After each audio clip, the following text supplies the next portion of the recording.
I was reviewing blueprints in my Portland office when my phone buzzed with an unfamiliar notification. The name that appeared made my coffee taste suddenly bitter. Jessica. My estranged wife had somehow found me after 3 years of carefully constructed silence. My stomach twisted into that familiar knot as memories flooded back. The passionate beginning, the devastating betrayal, and the day I simply vanished from her life without warning. Now here she was, reaching across the digital void with a message that began, "I know I have no right to contact you, but..." Before I continue my story, let me know where you are watching from today. If you have ever had to completely walk away from someone toxic, hit that like button and subscribe to see more real-life stories like mine. Growing up in small-town Oregon shaped my practical outlook on life. I was always the kid who preferred building structures with blocks rather than knocking them down. That methodical patience carried me through architecture school, where I graduated at the top of my class despite working part-time to cover tuition costs. When Griffin and Associates in Seattle offered me a junior position at their prestigious firm, I packed my modest belongings into my second-hand Toyota and drove north with dreams of designing sustainable urban spaces. The Seattle skyline welcomed me with its blend of modern and historic architecture, mirroring my own appreciation for honoring the past while building toward the future. My apartment was small but featured a narrow view of Puget Sound that made the cramped quarters worthwhile. For the first year, I barely noticed the limited space as I worked long hours establishing myself at the firm. It was during my second autumn in Seattle when fate intervened at Raindrop Cafe. Their specialty maple latte had become my Saturday morning ritual, and I was sketching concept designs in my notebook when someone bumped my table, nearly spilling my drink.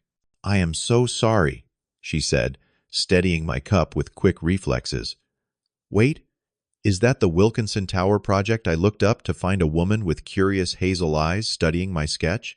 Jessica Stevens introduced herself as the new curator at Westlake Gallery, specializing in architectural photography. Her enthusiasm for urban design matched my own, and what began as an apology transformed into a 3-hour conversation about Seattle's evolving skyline. Jessica brought vibrant energy to my structured world. Where I planned meticulously, she embraced spontaneity. Our second date involved her blindfolding me and driving us to a secret beach where local artists had created driftwood sculptures. On our fifth date, I surprised her with tickets to an exclusive architectural tour of historic buildings. Weekend adventures became our tradition, exploring coastal towns, hiking mountain trails, discovering hidden art installations throughout the city. Jessica taught me to appreciate the abstract beauty in imperfection, while I showed her the elegance of precision and balance. We complemented each other perfectly, or so I believed. After 8 months of dating, we decided to move in together. The apartment hunt became our shared mission, culminating in finding a downtown unit with floor-to-ceiling windows overlooking the bay. Jessica transformed the space with vintage art prints and unusual light fixtures, while I built custom bookshelves and a workspace for her gallery projects. Every corner reflected our blended aesthetic. Our friends nicknamed us the perfect match, the practical architect, and the artistic curator, creating a harmonious life together. We established rituals that strengthened our bond: Sunday morning pancake competitions, monthly technology-free weekends, surprise date nights planned alternately. Jessica even cataloged our memories in a leather-bound journal, writing that she had finally found her forever home in me. As my career advanced at Griffin and Associates, Jessica successfully launched a new modern architecture exhibit that attracted national attention. We celebrated each other's accomplishments with genuine pride, making plans for a future that seemed destined for greatness. We talked of traveling to study architectural masterpieces across Europe, eventually buying land to build our dream home, and starting a family once our careers were established. After 2 years together, I planned a proposal that honored our journey. Waking before dawn, I guided a sleepy Jessica up Eagle Ridge to watch the sunrise. As golden light spread across the landscape, I showed her the custom ring I had designed, a platinum band with an emerald that matched her eyes. The stones surrounding it formed a constellation visible on the night we first met. "You are my foundation," I told her, voice trembling slightly, "the structure I want to build my life upon." Her tears reflected the sunrise as she said yes. That evening, both our families gathered to celebrate her parents, embracing me as the son they never had. The months that followed were filled with wedding plans that blended her artistic vision with my practical considerations. We wrote personal vows, promising loyalty, honesty, and trust values we both claimed to hold sacred. Our wedding day arrived with perfect weather and joyful celebration. Jessica looked breathtaking walking down the aisle, and when she reached me, she squeezed my hand and whispered, "This is just the beginning of our masterpiece." I believed her completely, never suspecting that behind her sincere smile, our foundation was already compromised by hidden cracks.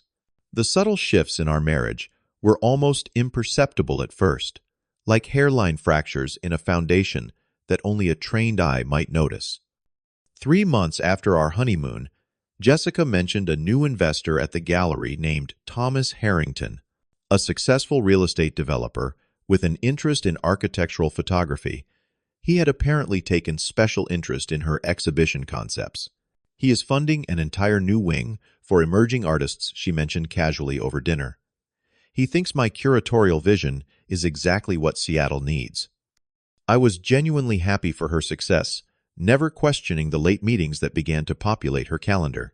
When she returned home with the scent of expensive whiskey on her breath, I assumed it was just gallery events with potential donors. The architecture firm had me working overtime on a major downtown renovation, so our schedules often conflicted. The first tangible change was physical. Jessica began turning away from my goodnight kisses, claiming exhaustion from work stress. Our previously passionate connection cooled dramatically, which she attributed to wedding planning, burnout, and career pressure. I suggested a weekend getaway to reconnect, but she declined, citing an important exhibition installation. One Tuesday evening while doing laundry, I found a receipt from Hotel Amara in her jacket pocket. When I asked about it, Jessica explained it away as a lunch meeting with potential donors. Something in her too-quick response triggered an unfamiliar sensation of doubt. That night, I noticed her phone password had been changed, and she kept it screened down beside her.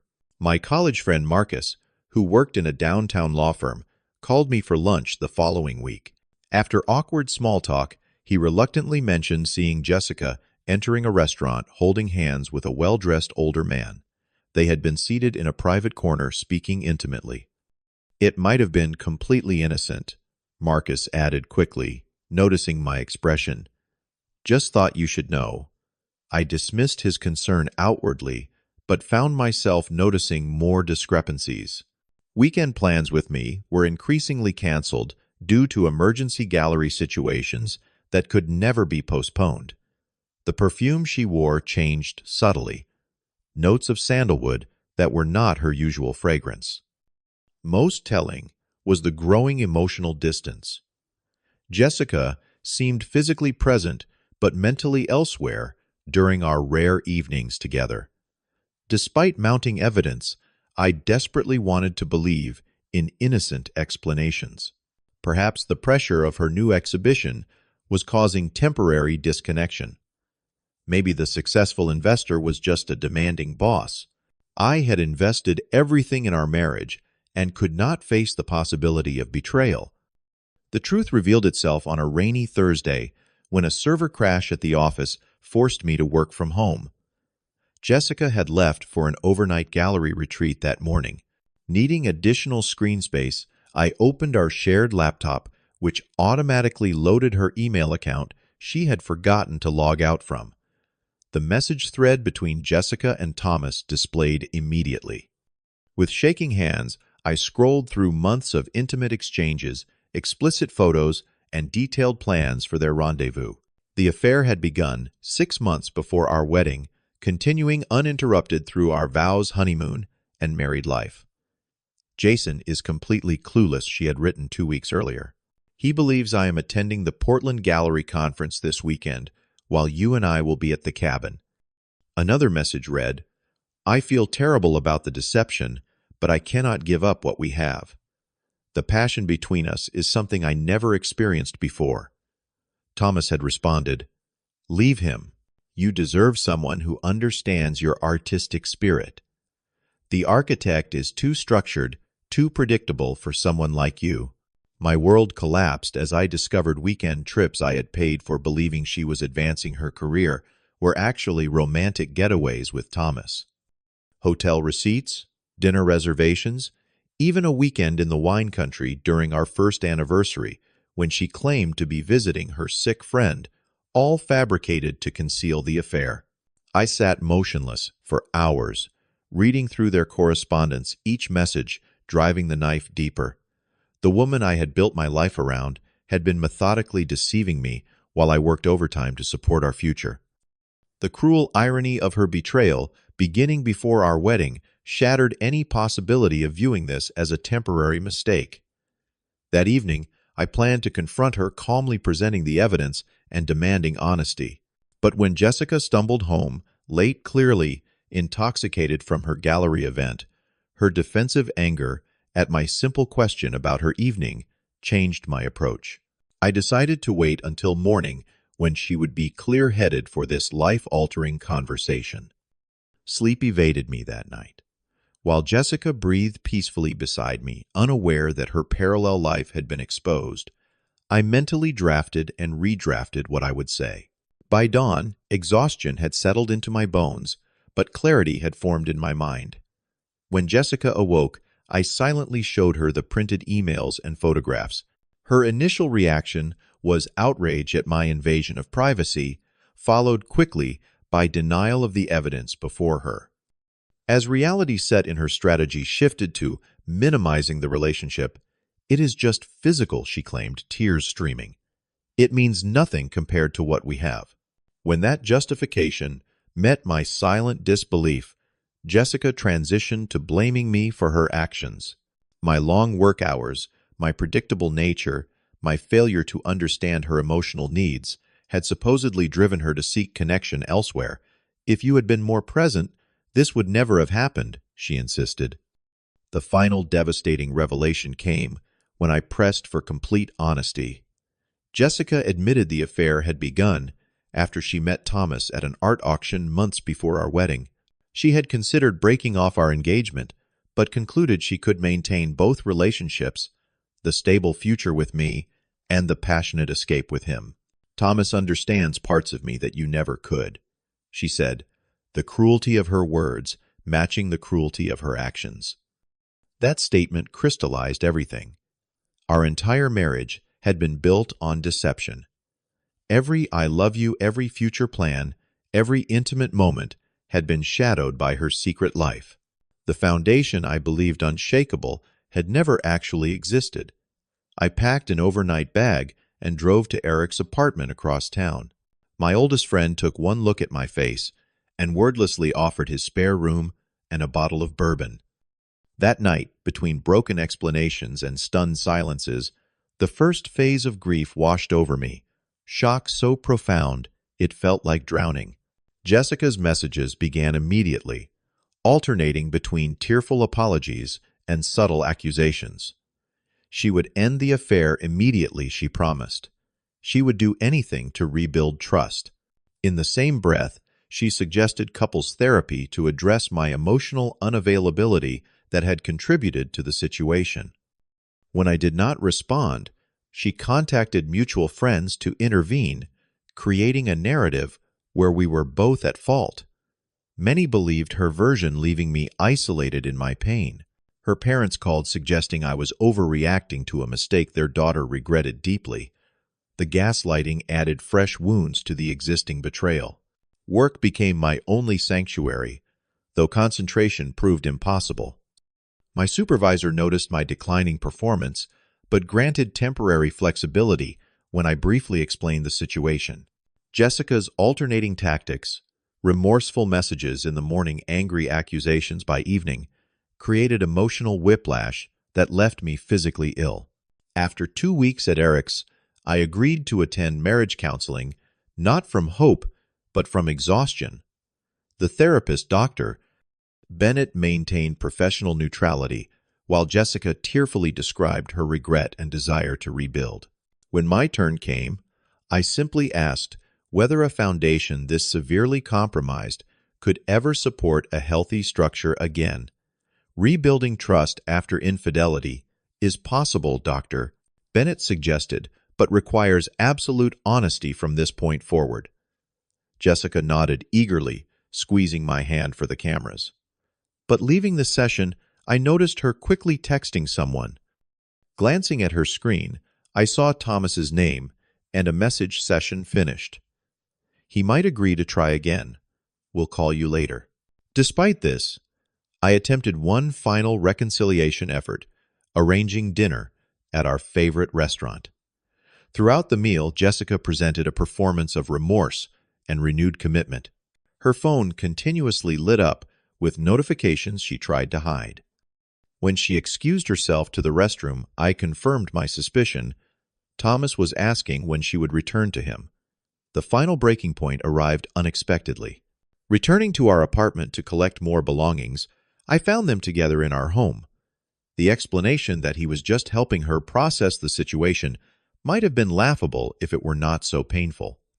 Jessica begged me to understand, promising tearfully that nothing physical had happened that day, that this would absolutely never occur again.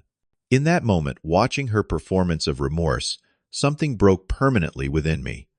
No amount of apologies could erase the image of another man comfortable in the home I had created. No promise could rebuild what had been so thoroughly destroyed. That night, I made a decision that would alter both our lives. After consulting with a lawyer about clean divorce proceedings, I began methodically planning my disappearance. Job applications went out to architectural firms across the country, focusing on Portland where I had industry connections. An LLC was established to secure housing without my name appearing on public records. Financial accounts were separated carefully to prevent tracking. Each workday, I removed small portions of my personal items from our apartment, while Jessica was at the gallery storing them temporarily at Eric's place. My professional credentials were transferred to my parents' address. New phone numbers, email addresses, and social media accounts were created using variations of my middle name. The process felt both calculated and surprisingly healing. Each step toward freedom lightened the emotional burden I had carried since discovering the truth. My lawyer assured me that the divorce could proceed with minimal direct contact once I had relocated. On my final day in Seattle, I took one last look at the apartment that had once represented our future. 3 years of memories resided within those walls, all now tainted by deception. I left a brief note explaining that divorce papers would follow through legal channels, but no forwarding address or contact information. The drive to Portland stretched 8 hours, but marked the beginning of internal liberation.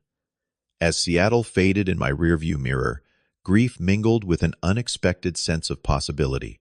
The playlist I had created for the journey contained songs about endings and new beginnings, the soundtrack to my emotional release. My new apartment in Portland's Pearl District was sparse but represented something precious, a space untouched by betrayal. The view of Mount Hood in the distance symbolized the solid foundation I would rebuild for myself. The architectural firm welcomed me, warmly impressed by my portfolio and unaware of my personal circumstances. Those first weeks were admittedly lonely. Evenings stretched endlessly as I arranged furniture in my empty apartment and established new routines. Sleep proved elusive, haunted by replays of discovering the affair. But gradually structured days created stability. Monday through Friday, I immersed myself in challenging projects at work. Weekends, I explored my new city, discovering its unique neighborhoods and architectural character. Through my lawyer, I learned of Jessica's increasingly desperate attempts to locate me. She had contacted friends, family members, and former colleagues, creating dramatic scenes when they claimed ignorance of my whereabouts. Her parents even hired a private investigator who apparently tracked me to Portland, but lost the trail due to my careful LLC arrangements. Divorce papers were delivered through her attorney, with all communication filtered through legal representatives. Jessica initially refused to sign, demanding direct contact first, but eventually conceded when my lawyer made clear no reconciliation would be considered. The divorce was finalized 6 months after my departure, officially ending the relationship that had died long before. 3 years passed with remarkable swiftness. My career at Westbrook Architectural Partners flourished as I led the Sustainable Design Division on major civic projects. My Portland apartment evolved from sparse necessity to comfortable home, reflecting my healed sense of identity. Rock climbing became my weekend passion, leading to friendships with fellow outdoor enthusiasts who knew nothing of my previous life. The physical challenge of scaling rock faces provided metaphorical satisfaction, carefully plotting each move upward, building strength through disciplinary practice, and finding multiple paths to the summit when obstacles appeared. Eric remained my connection to Seattle, providing occasional updates that Jessica continued searching for me periodically. She had apparently ended things with Thomas shortly after my departure, claiming renewed dedication to winning me back. Her gallery career had stalled following a poorly received exhibition, leading to a complete career change into real estate, ironically working for Thomas's company. Therapy helped me process the trauma of betrayal, gradually reducing its power over my emotional responses. My therapist, Dr. Rivera, helped me recognize that disappearing had been neither cowardly nor excessive, but a necessary boundary against someone who had repeatedly demonstrated disregard for my well-being. Through a professional association event, I met Amy Lawson, an environmental engineer whose analytical mind and authentic warmth created immediate connection. Our relationship developed slowly, built on transparent communication and mutual respect. When I eventually shared my complete history, including the manner of leaving my marriage, Amy responded with understanding rather than judgment. "You created a necessary firewall," she said, using technical language we both understood. "Sometimes complete system separation is the only protection against persistent threats." By year 3, my life had transformed completely. I had been promoted to senior architect, maintaining a healthy relationship with Amy, and established meaningful friendships. The man Jessica had betrayed no longer existed. In his place stood someone stronger, more discerning, and paradoxically more capable of genuine connection, which is why the LinkedIn notification stunned me so completely. Somehow, despite my careful digital separation, Jessica had located my professional profile. Her message appeared deceptively simple. "Jason, I have respected your boundaries for 3 years, but need to apologize properly for the pain I caused. I have spent years in therapy, understanding my destructive patterns and making amends where possible. You deserve closure, and I need forgiveness. Could we meet for coffee? Just once. I still have your favorite sweater and those photos from Oregon. No pressure or expectations, just human connection after all this time. Jay." The message triggered unexpected physical reactions: elevated heart rate, cold sweat, constricted breathing, symptoms I had not experienced since leaving Seattle. After 3 years of healing, a single message threatened to reopen wounds I had carefully closed. That evening, I discussed the situation with Amy, who listened attentively before offering her perspective. "You have no obligation to respond," she reminded me gently. "But whatever decision you make should serve your peace, not her need for absolution." Dr. Rivera provided similar counsel during our next session, suggesting I examine my true motivations for any potential contact. Was I seeking validation, closure, or perhaps the satisfaction of showing how well I had moved forward. None seemed worthy reasons to risk re-engaging with someone who had proven untrustworthy. For several days, the message remained unanswered as I considered potential responses. Part of me wanted to demonstrate my complete healing by meeting confidently impervious to her presence. Another part recognized this as ego rather than wisdom. The healthiest path became increasingly clear, maintaining the boundary that had facilitated my recovery. Through my lawyer, I sent a brief, respectful message declining any direct contact. I acknowledged her personal growth journey and expressed genuine hope for her continued healing, but maintained that our paths should remain separate. The note closed by asking her to respect this boundary permanently. Her response revealed that perhaps less had changed than her initial message suggested.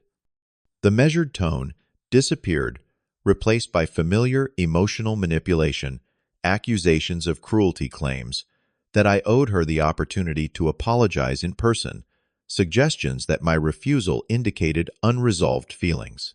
The message concluded with a thinly veiled threat to contact mutual friends with her side of the story. Rather than distress, her reaction produced surprising relief.